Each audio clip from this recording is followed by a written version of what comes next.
What is going on, everyone? Got a video here to share with all of you on how to factory reset the Samsung Galaxy Note 10 Plus. This is the 5G model, and I want to show you in this video how to do it from a powered off state. But if you're watching this video and your device is on and it's frozen, click the link in the description below or at the end of this video to go watch my other video where I show you how to do it while the device is powered on. Maybe you're having issues with yours, it won't power on or something like that. All you really need to do is press the volume up key and hold it, and then press the power button or the small key right here. Press and hold that one together until you see the logo.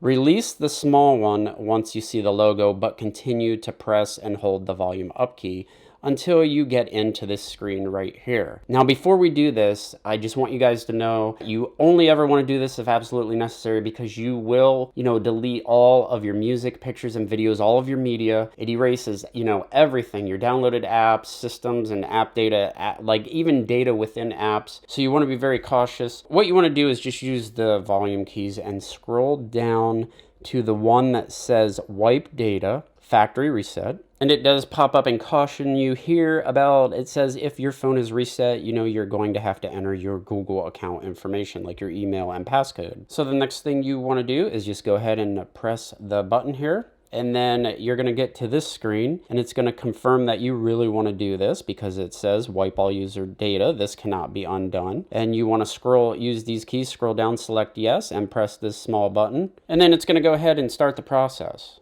And once it's done, you will see down here at the bottom some stuff pop up, and it will say data wipe complete. Now, all you need to do, it's already highlighted here to reboot system now. So all you need to do is press the small button there, and it will simply reboot. I'm not pressing any more buttons. It's simply just rebooting back up. After you get through waiting a little while, and it could take you a little while, like while the system's restoring or recovering, you should eventually get to this screen right here. So now you're all set to set your device back up. And that's pretty much all I had for you guys. If you like this video, please hit that like button and share it. I'll have links down in the description to other reset videos. If this video didn't help you out, please go check some of those videos out. They may be helpful. And I will see you all in the next video.